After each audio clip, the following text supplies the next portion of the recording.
었으면 좋겠습니다. 늘 하나님과 동행하시길 바랍니다. 우리 함께 인사 나누겠습니다.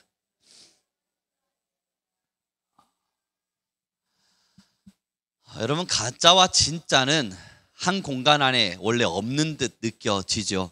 왜냐하면 브랜드 매장에 가면요, 그 브랜드의 가짜를 함께 속여서 섞어서 팔지는 않기 때문입니다. 이번에 제가 말레이시아에 갔었을 때에 차병규 선교사님께서 이제 마지막 날 학생들에게 너희가 열심히 수고했고 정말 잘해주었으니 데려갈 곳이 있다 하여 차이나타운을 데려갔습니다. 그 차이나타운에 데려가면서 하는 이야기가, 이곳에 가면 우리나라에 몇 개 없는 진짜 좋은 상품이 중국에서 만들어진 가짜, 그러나 진짜와 똑같은 것이 있다. 그러니 가서 한번 볼 필요가 있다라고 이야기를 하시더라고요. 여러분, 학생들이 그것을 샀는지 안 샀는지 제가 물어보진 않았습니다만 차이나타운에 갔고 저희는 커피 한 잔을 마시며 사역에 대한 이야기를 나누는 동안 학생들은 그곳을 구경 다녔습니다. 바구니마다, 이 봉다리마다 가득 들어있는 걸로 봐서는 사도 많이 샀을 것 같습니다. 뭐 굳이 살펴보진 않았지만요, 그러나 그들이 들고 오는 걸 볼 때에 여러분, 브랜드 매장에서 산 건 아니라는 건 확실합니다. 왜냐고요? 봉지에 들어있잖아요. 비닐봉지에 들어가 있는 그것이 그 수십만 원, 수백만 원 고가하는 그러한 물건일 리가 없죠. 그런데 여러분, 그 가짜를 파는 공간 안에 진짜가 섞여 있을 가능성은 없습니다. 진짜는 진짜 파는 매장에 팔고 가짜는 가짜 파는 매장에 팔아요. 비슷해 보이기도 하고 똑같아 보이기도 하고 누가 봐도 속을지 몰라도 파는 매장이 다르기 때문에 우리는 이것이 가짜라, 이것이 진짜라 말할 수 있는 겁니다. 참 신기하게도요, 교회는 그렇지가 않습니다. 교회 공동체 안에는요, 사실 진짜와 가짜가 섞여 있습니다. 그러다 보니 가짜는 내가 진짜인 줄 알아요. 중요한 건 진짜도 내가 가짜인 줄 알아요. 그러다 보니 누가 진짜인가 누가 가짜인가 이상하리만큼 혼용되어져서 신앙이 이루어지는 곳이 바로 이 교회입니다. 그것을 우리가 어디서 알 수 있냐고요? 오늘 본문 읽은 이 유다서의 말씀 20절과 21절을 보면 너희가 믿음에 잘 서 있어라, 참 귀한 말씀들을 던지고 있지만 여러분, 그 윗절을 읽어볼 필요가 있어요. 우리 함께 좀 읽어보았으면 좋겠습니다. 17절부터 시작해서 20절까지의 말씀입니다. 제가 천천히 함께 읽어가겠습니다. 17절부터 19절까지를 같이 읽겠습니다. 시작. 너희는 우리 주 예수 그리스도의 사도들이 미리 한 말을 기억하라. 그들이 너희에게 말하기를 마지막 때에 자기의 경건하지 않은 정욕대로 행하며 조롱하는 자들이 있으리라 하였나니 이 사람들은 분열을 일으키는 자며 육에 속한 자며 성령이 없는 자니라. 여러분, 지금 뭐라고 이야기하냐면요, 성령이 없는 자래요. 그 위에는 분열을 일으키는 자래요. 그리고 그 위에는 하나님의 말씀대로 사는 사람을 조롱한대요. 왜 조롱하는가 보았더니 말씀대로 살기를 거절하고 자기의 정욕대로 살기 때문이라고 기록해 두었습니다. 이건 믿지 않는 사람이잖아요. 교회 공동체 밖에 있는 사람인 것 같은데 그렇지 않습니다. 이 유다서는요, 신앙 공동체를 향해서 선포되진 말씀이에요. 그 공간 안에 거짓 선지자들, 가짜 신앙인들, 하나님의 말씀을 가진 것처럼 보이나 가지지 않은 사람들이 진짜의 믿음을 흔들어 놓고 있는 겁니다. 왜 그렇게 사냐? 그걸 조롱하기 시작한 거예요. 하나님의 말씀대로 힘내서 살아보려고 하는 성도들이 있을 때 가짜들이 다가가선 자기는 가짜가 아닌 척하며 자기가 진짜인 줄 스스로 착각하며 조롱하듯 말하는 겁니다. 하나님은 그런 걸 원하지 않으세요. 하나님께서 언제 그런 수고를 원하셨습니까? 힘내고 있는데, 정욕이 아니라 주님의 말씀대로 순종하며 살려고 하고 있는데 진짜는 내가 가짜인가 싶어서, 진짜인 사람은 내가 가짜이면 어떡하지 겁이 나서 어떻게든 주의 말씀대로 살아보려고 나의 정욕을 죽여가며 말씀에 순종하고 있는데, 가짜는 자기가 진짜인 것처럼 찾아가선 그 진짜인 사람에게 말하는 거예요. 누가, 성경이 언제 그렇게 가르쳤습니까? 힘들게 살지 마십시오.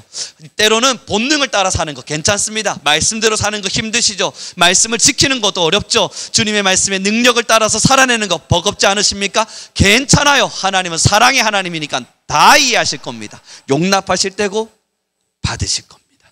그러니 무너지세요. 무너지는 대로 사셔도 괜찮아요. 그렇게 무너지며 사는 거 괜찮습니다. 진짜가 힘을 내지 못하도록 만들어버리는 거예요. 그리고 힘껏 살아내려고 하고 누군가를 조롱하는 거예요. 성경을 잘못 알았네. 하나님의 사랑을 잘못 알았네.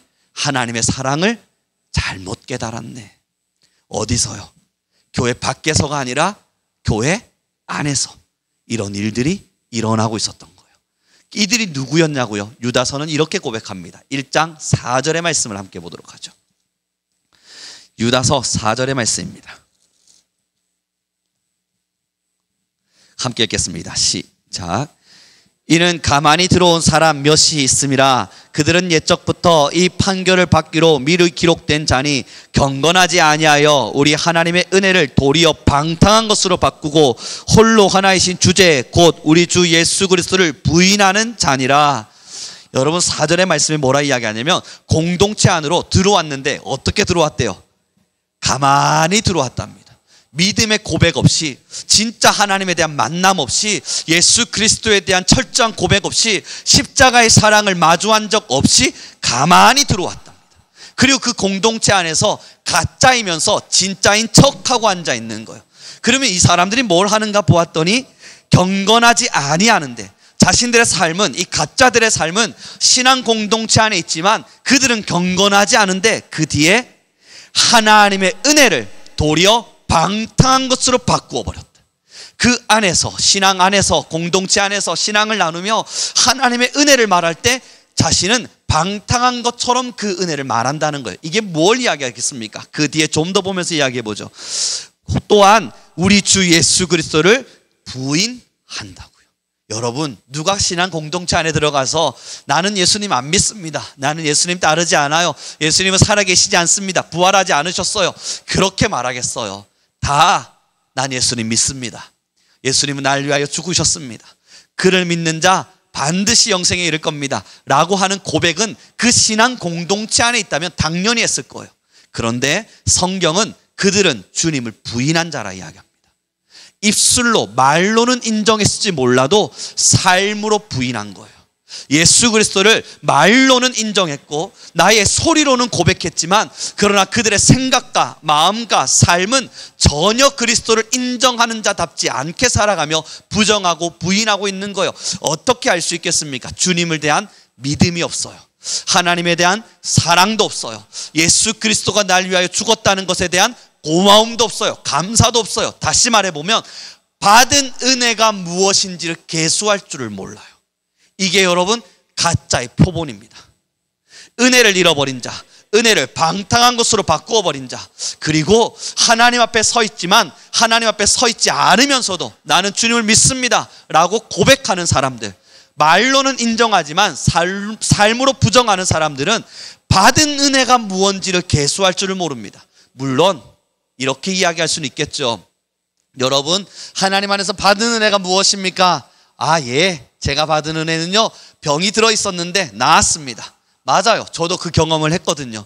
그러니 하나님의 놀라운 은혜란 걸 압니다. 삶이 아플 때 내가 기도했는데 삶이 나았어요. 맞아요. 그 삶의 회복도 일어나기도 해요. 그러나 여러분, 이게 정말 기독교 안에서만 일어나는 일인가요?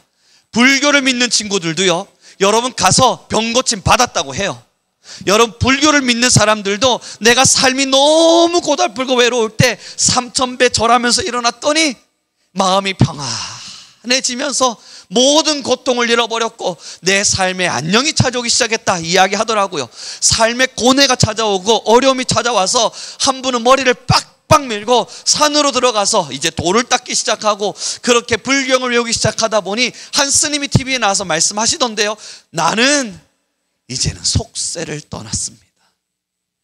이 삶에 드디어 고요가 찾아왔습니다. 불교에도 있다고요. 여러분, 무당을 찾아가는 분이 있던데요, 얼마 전에 제가 학생의 글을 읽었는데 그 학생이 무당을 찾아가는 게 너무너무 습관처럼 많이 하는 친구인가 봐요. 그 학생이 이번에 졸업을 해야 되는데 졸업을 유보하기로 했대요. 졸업을 유보하기로 했다는 것은 안 하기로 결심했다는 겁니다. 왜 안 하기로 결심했는가 보니 그 글에 이렇게 기록합니다. 내가 용하다고 하는 대구에 있는, 서울에서 대구까지 내려와서 어떠한 무당을 찾아갔는데 이번에 졸업하면 망한다고 했대요. 그래서 졸업을 유보하고 일부러 하나를 F 받고 그리고 자기는 졸업을 안 하는 거예요. 그런데 여러분, 그 학생의 놀라운 글이 뭔 줄 알아요? 그 대구에 용하다고 하는, 찾아보지 마세요. 대구에 용하다고 하는 그 무당한테 여러 번 찾아가서 물었는데 말한 대로 했더니 너무 좋았대요. 엄마 아빠 관계도 좋아지고 자기의 학점도 오르고 내가 가는 길에마다 좋은 일들이 일어나더래요. 그래서 그 용한 무당이 하는 말을 철석같이 믿는데요. 그가 그 글을 통해서 저를 전도하더라고요. 한번 가보시라고. 용하다고요. 맞아요, 여러분. 교회를 다니지 않아도요, 다른 종교를 믿어도요, 받은 은혜가 무엇입니까? 물어보면 내 삶이 나아지기 시작했습니다. 병에서 고침을 받았습니다. 어려운 일들이 해결되어졌습니다. 가정 안에 화평과 평안이 찾아왔습니다 라고 고백해요. 그러나 우리가 받은 은혜는 거기에 머물지 않아요. 그건 지나간 이야기일 뿐이에요. 저도 병 고침 받았죠. 그러나 이것을 매일매일 감사하며 살지 않습니다. 이것은 그저 지나간 이야기에 불과해요. 어느 한날 주님께서 내게 주신 고마움이에요. 그러나 은혜라고 말할 때에는 나의 죄를 사하셨고 나의 영혼을 회복하셔서 오늘도 나를 살아가게 할 이유가 되신 그 주님입니다. 십자가의 사랑이요, 영원히 죽을 수밖에 없었던 영적인 생명에서 끊어져 버린 나를 이 땅의 삶이 아닌 영원한 삶으로 초대하신 그 십자가의 사랑. 사랑하는 성도 여러분, 지금 하나님의 은혜를 방탕한 것으로 바꾸었다라고 말하는 것이 뭘 말하겠어요? 이들이 공동체 안에 들어가서 하나님의 은혜를 받아놓고는 이상하게 누가 봐도 방탕한 것 앞에 가서 이것이 하나님의 은혜입니다 라고 말했겠어요? 아니에요. 이들이 하는 이야기는 그리스도의 은혜를 잊어도 예수 그리스도가 나를 위하여 무엇을 주셨고 어떤 구원을 주셨고 어떤 사랑을 주셔서 십자가의 죽음이 나의 영혼과 하나님 사이에 어떤 막힌 담을 허물었는지 그것에 집중하지 않고 방탕한 것, 결국 이 세상의 정욕 앞에 마음을 두게 만든 겁니다. 그리고 나서 이 유다서는요, 그들을 향하여 거짓 교사라고 이야기해요. 가르치기를 좋아하고 설명을 하고는 있지만 거짓된 사람들, 그 거짓된 교사들이 여러분 예수님 믿으십시오. 그 예수님 믿었더니 어떠세요? 곧 여러분의 아픔이 지나갈 겁니다. 맞아요. 그걸 없다고 말하는 게 아니에요. 그러나 그것이 우리에게 우리가 받은 은혜요, 우리가 사모하는 은혜요, 우리가 여전히 기다리고 있는 은혜는 아니라는 거예요. 하나님은 우리를 위하여 구원을 베푸셨습니다. 하나님의 은혜를 방탕한 것으로 바꾸지 않은 사람은 받은 은혜를 계수할 줄 압니다. 사랑하는 성도 여러분, 저는 우리 성도들에게 질문해 보고 싶습니다. 어떤 은혜를 받으셨습니까? 자, 이제 여러분 함께 간증합시다. 여러분 한 분 한 분을 이 자리에 모시고 제가 간증을 한번 요청해 보겠습니다. 어떤 은혜를 받으셨죠? 내 자녀가 좋은 대학에 갔나요? 내 자녀들이 좋은 직장에 취직하셨습니까? 내가 어려웠던 일들이 있는데 잘 해결되셨어요? 아니라고요. 이 자리에 서서 우리가 말할 수 있는 은혜는 단 하나, 하나님과 원수되었던 내가 주님 앞에 서게 되었습니다. 그 은혜의 증표가 뭔 줄 아십니까? 여러분의 오늘의 예배예요. 이 예배의 현장이 은혜 받은 자들의 모습인 겁니다. 사랑하는 성도 여러분, 이 유다서의 저자가 이 말씀을 던질 때에는 저 바깥에 있는 사람들을 향해 던진 게 아니라는 걸 기억해 주십시오. 신앙 공동체 안에 들어와서 예배하는 사람들이었어요.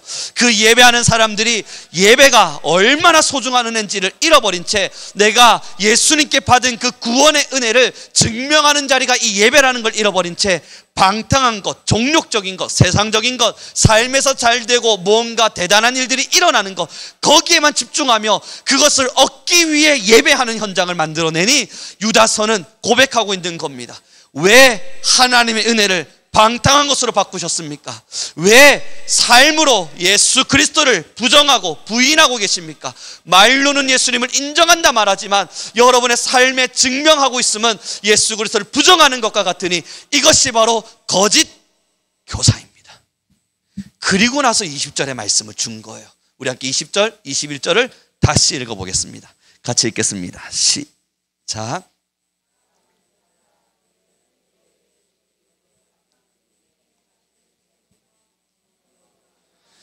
하나님의 사랑 안에서 자신을 지키며 영생에 이르도록 우리 주 예수 그리스도의 긍휼을 기다리라. 그들이 가짜가 작은 힘인 줄 알았는데 지나고 보니 온 교회 진짜 믿음의 사람마저도 흔들어 버리니까 유다서는 부탁하고 있는 거예요. 믿음을 지키라, 기도하라, 끝까지 주님의 영생을 바라보고 예수 그리스도의 오심을 기다리라. 그 말씀을 주고 있는 겁니다. 사랑하는 성도 여러분, 우리의 마음의 중심을 이제 살필 때가 되었어요. 오늘 19절의 말씀은 성령 없는 자라 이야기해요. 가짜를 한마디로 명확하게 정리하면서 성령이 없는 자라 이야기를 하고 있습니다. 예배하지만, 신앙하지만, 종교생활을 하고는 있지만 성령이 없는 자라 이야기해요. 그러하다면 진짜의 증표는 성령이 있다는 걸 말하고 있는 걸 겁니다. 교회는 가짜와 진짜가 어우러질 수밖에 없어요. 제자들이 묻잖아요. 저 가라지를 빨리 뽑아내면 되지 않겠습니까? 그때 주님께서 아직 때가 이르지 않았다. 그 한 밭 안에 가라지와 알곡이 함께 머무는 것을 인정하셨어요. 예수님께서도 그렇게 하도록 내버려 두셨어요. 그러나 마지막 때가 되면 그 가라지는 뽑혀 나갈 것이요 알곡을 하나님의 창고에 들이시겠노라 말씀하셨죠. 사랑하는 성도 여러분, 지금 우리에게 주어진 신앙의 길, 오늘의 이 예배의 현장, 나아가 우리가 함께 공동체를 만들며 예배하고 있는 모습들을 돌아보며 여러분 스스로는 반드시 질문해야 됩니다. 난 진짜인가? 난 가짜는 아닌가? 두렵잖아요. 가짜인 것만 같은 이상한 불안함이 찾아오지 않습니까? 내가 가짜이면 어떡하지 하는 이상한 염려가 찾아오고 이 설교가 딱 전달되자 여러분들 중에 난 가짜였던 것 같아 라고 하는 마음이 오시잖아요. 그때 가짜와 진짜를 정확하게 말하고 있지 않습니까? 성령이 있는 자는 진짜라고요. 그럼 여러분, 가짜라는 인정이 들어질 때 어떡하시겠어요? 난 가짜네, 어쩔 수가 없겠네, 포기하라는 게 아니라 지금 이 시간 예배의 자리로 오셨잖아요. 그러면 성령님 내 안에 임재해 주십시오. 예배 때마다 기도하는 이유, 예배 때마다 성령을 구하는 이유, 우리가 삶으로 성령 하나님의 임재를 구하며 나아가는 이유, 혹여 내가 가짜는 아닐까 두려운 마음으로 진짜가 되기 위한 기도인 거예요. 그때마다 기도하면 성령 하나님이 여러분을 만져주시고 함께 하시고 임재하셔서 여러분들에게 너는 나의 자녀라 인치하여 주시니 그 은혜를 잃어버리지 않기 위해서 우리는 오늘도 성령을 구하며 살아가는 겁니다. 사랑하는 성도 여러분, 성령 없는 예배는 죽은 예배입니다. 성령을 구하지 않는 예배는 살고자 하는 열망을 잃어버린 예배입니다. 6일의 시간 동안 어떤 삶을 살아내셨을까요? 정말 주님을 인정하는 사람답게, 주님의 은혜를 받은 사람답게 그렇게 삶으로 주님을 인정하셨습니까? 그러지 않은 시간을 지났을지라도 이 시간은 내가 진짜라는 걸 증명하는 자리입니다. 이 예배의 시간은 내가 진짜라는 걸 드러내는 자리입니다. 여러분의 영혼이 성령을 갈망하셔야 합니다. 여러분의 영혼이 정욕적인 것, 세상적인 것, 자랑적인 것이 아니라 오직 거룩한 하나님의 영, 진짜 거룩한 하나님의 영, 그 성령만을 바라보셔야만 합니다. 성령 하나님, 내 안에 임재해 주십시오. 우리 함께 고백하죠. 성령 하나님, 내 안에 임재해 주십시오. 그리고 나서 그 말레이시아에요, 차병규 선교사님이 가시면서 하는 이야기가 그런 거 사서 그러나 엄마에게 선물로 주지 말래요. 왜 그러한가 묻지도 않았는데 스스로 하시는 말씀이 가다가 비행기에서 이미 고장나 있을 거랍니다. 부모에게 주기도 직전에 비행기 가는 길에 부서져 있거나 망가져 있거나 작동을 안 하거나 고장이 나 있을 거래요. 사랑하는 성도 여러분, 이게 가짜예요. 보기에는 진짜 같아 보이지만 가짜의 확실한 증표는 조금 가다 못 갑니다. 진짜 같아 보이지만 작동을 시키는 순간 작동하지 못합니다. 성령 하나님의 임재가 일어나면 진짜라는 거 우리 다 알고 있지만 성령님 내 안에 임하여 주십시오. 여러분 그거 구하셔야 됩니다. 기도하셔야 됩니다. 이야기하지만 작동을 못합니다. 가짜는 성령 하나님 내 안에 임재하여 주십시오 라고 하는 이 작동하는 것이 조금 가다가 지쳐지고 넘치어지고 그렇게 멈추어진 채 나는 못하겠다, 성령 하나님이 오늘 내게 임재하지 않으셨다, 쉽사리 포기해버립니다. 왜냐고요? 가짜로 사는 것을 즐기거든요. 진짜로 살고자 하는 갈망이 없거든요. 예수 그리스도의 구원의 은혜가 내게서 떠나가면 어떡할까 두려움과 떨림이 없거든요. 왜 성경은 우리를 향하여 너희의 구원을 두렵고 떨림으로 이루라 말씀하셨겠어요? 이건 구원은 두려워하며 걸어가야 될 길이에요. 무서운 길이 아니라 두려운 길이요. 뭐가 두렵습니까? 성령 하나님을 상실할까 두려운 거예요. 무엇이 떨립니까? 하나님의 사랑에서 멀어질까 떨리는 거예요. 세상의 것이 내 마음 안으로 찾아 들어와서 하나님을 밀어내고 다른 것이 내 마음의 중심이 될까 겁나는 거예요. 사랑하는 성도 여러분, 목회하면서 가장 겁나는 게 뭐냐고 질문을 받는다면 저는 답하고 싶어요. 성경을 못하는 거 두렵지 않습니다. 설교를 못하는 거 괜찮아요. 찬양 인도하다가 목 쉬는 거, 그래가지고 여러분 찬양하다가 높은 음 올라가는데 꽥 소리 내는 거 괜찮아요. 이게 여러분 흉 같지도 않고 못난 것도 아니고 잘못된 것도 아니죠. 설교하다가 성경 구절 잘못 외우는 것도 괜찮아요. 설교를 버벅거리기도 하는 거 목회자로서 전혀 두렵지 않습니다. 두려운 건 그렇게 저도 모르게 목회의 길을 가다 보니 세상 앞에 무너진 거예요. 거룩하고자 했던 마음 잃어버리고 하나님만을 사랑하고자 했던 마음 잃어버린 채 돈이 좋을까, 혹은 나의 삶이 좋을까, 나의 명예가 좋을까, 내가 갖고자 하는 것이 좋을까, 그것 앞에 무너질까 봐, 세상의 것 앞에 염려와 근심과 걱정이 찾아와 하나님이 주시는 근심이 아닌 세상의 근심 앞에 빠져버릴까 봐 두려운 거예요. 가장 걱정되고 떨리는 이야기입니다. 사랑하는 성도 여러분, 사탄은 여러분들에게 찾아와 비슷한 신앙을 줍니다. 너무 진짜라고 확신하며 살지는 마십시오. 두렵고 떨림으로 늘 내가 진짜인가 질문하길 바랍니다.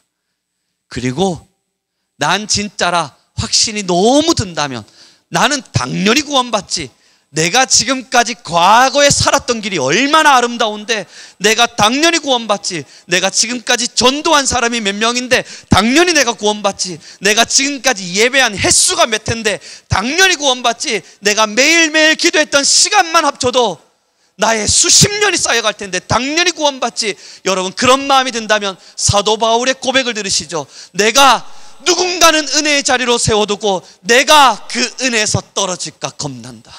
사도 바울이 했던 이야기예요. 누구보다 사도 바울은 하나님 안에서 열심히 살아내었고 누구보다 복음을 위해 살아냈지만 그는 밤마다 두려워했어요. 내가 떨어질까. 과거에 있었던 일이 아닌 앞으로 걸어가는 시간 속에서 떨어지면 어떡할까 염려되었던 거예요. 사랑하는 성도 여러분, 갑시다. 과거가 어떠했든 여러분 화려하고 명예로운 건 천국에서 면류관으로 받으십시오. 과거에 기도 많이 하신 거 천국에서 면류관으로 받으시고, 또 과거에 하나님을 잘 섬겼던 이야기들 그것도 천국에서 면류관으로 받으시죠. 그러나 오늘부터 내일의 시간을 잘못 살면 그 천국의 면류관이 과거에 화려했던 명예와 달리 사라질 수 있다는 걸 여러분 꼭 기억하셔서 싸워내시고 두려워하시며 나의 명예가 혹은 내가 걸어왔던 신앙의 길이 가짜는 아닐까 걱정하며 그렇게 우리 함께 신앙의 길을 걸어갈 수 있길 바랍니다. 이제 말씀을 정리해 가겠습니다. 사랑하는 성도 여러분, 저 같은 명품 브랜드 이런 거 잘 모르는 사람들은 가짜인지 진짜인지 어떤 걸 가져다 줘도 잘 모릅니다. 그래서 어떤 걸 주셔도 어떤 걸 보여주셔도 진짜라 하면 믿어버릴 테고 가짜라 하면 또 믿어버리기도 합니다. 몰라서 그래요. 깨달을 지혜가 없고 깨달을 지식이 없어서. 여러분 그러나 신앙은 다릅니다. 가방은 진짜인지 가짜인지 구별 못해도 괜찮아요. 그죠? 내가 차고 있는 시계가 진짜인지 가짜인지 여러분 그거 세상 안에서는 좀 잘 아는 듯이 어깨에 힘을 줄 수 있을지 몰라도 사는데 아무 지장 없어요. 그러나 성도 여러분, 영혼이 나의 영혼에 살아있음이 진짜인가 가짜인가 그걸 구별할 수 없다면, 아무리 세상 안에서 지식이 있었고 지혜로와 똑똑했다 할지라도 모든 것을 잃어버리신 겁니다. 영적인 상태가 우둔해지지 않기를 바랍니다. 내가 걸어가는 신앙의 길은 당연히 하나님이 나를 칭찬하실 만한 일이라 어깨에 힘을 주고 교만하지 않기를 바랍니다. 오늘 내가 걷는 이 길이 하나님 앞에서 잘못된 길일 수 있다는 두려움 앞에서 언제나 성령을 구하는 여러분이 되길 바랍니다. 그 성령을 구하다 잠시 지쳐지고 작동이 잘 안 되고 성령이 아님함에도 불구하고 아무런 느낌 없이 괜찮아, 오늘도 어김없이 임하지 않았을 뿐, 지금까지 그래왔듯 지금까지 임하시지 않으셨으니 내일도 임하지 않으시겠지, 누군가 하나님이 임했다 말하는 그거 저 사람에게만 임하는 거겠지, 나는 아니겠지, 나는 임하지 않나 보다, 저런 감정적인, 저런 어떠한 느낌적인, 저런 영적인 그러한 일들은 내겐 일어나지 않나 보다. 여러분, 너무 쉽사리 포기하지 마십시오. 마지막, 과거에 뜨거우셨어요? 과거에 성령에 취하셨어요? 과거에 성령 하나님께 사로잡혀서 사도 바울과 같은 삶들을 살아가셨어요? 그러나 지금 식어버린 신앙 안에서 첫사랑을 잃어버리셨다면 여러분, 그것이 괜찮은 일이 아니라는 걸, 하나님이 진노하실 만한 일이라는 걸 잊지 말기 바랍니다. 그 첫사랑을 회복하지 않으면, 뜨겁든지 차갑든지 선택하지 않으면 하나님이 뱉어내시겠답니다. 축복합니다. 우리 성도님들 모두는 과거의 영광을 뒤로하고 이제는 주어진 삶 속에 성령을 구하며 살아갑시다. 저 하나님의 나라가 반드시 우리 안에 임할 것입니다. 우리 기도하며 나아가죠. 하나님, 이제 우리는 성령을 매일매일 구하며 성령 하나님의 임재를 구하며 성령 하나님과 함께 거하겠습니다. 하나님의 은혜를 방탕한 것으로 바꾸지 아니하고 예수 그리스도를 삶으로 부정하지 아니하며, 하나님, 나의 입술의 고백과 같이 내가 뱉은 말은 또한 내가 삶으로 살아낼 수 있는 귀한 주의 자녀 되기를 원합니다. 하나님, 우리 성민교회 모든 성도들 위해 이 시간 성령의 불을 도와여 주옵소서. 성령 없이 신앙하지 않게 도와주옵소서. 오직 성령 안에서 성령의 능력을 구하며 사는 우리 귀한 모든 교회와 성도 되게 하옵소서. 우리 주여 한번 부르시고 간절히 기도하며 나아갑니다. 주여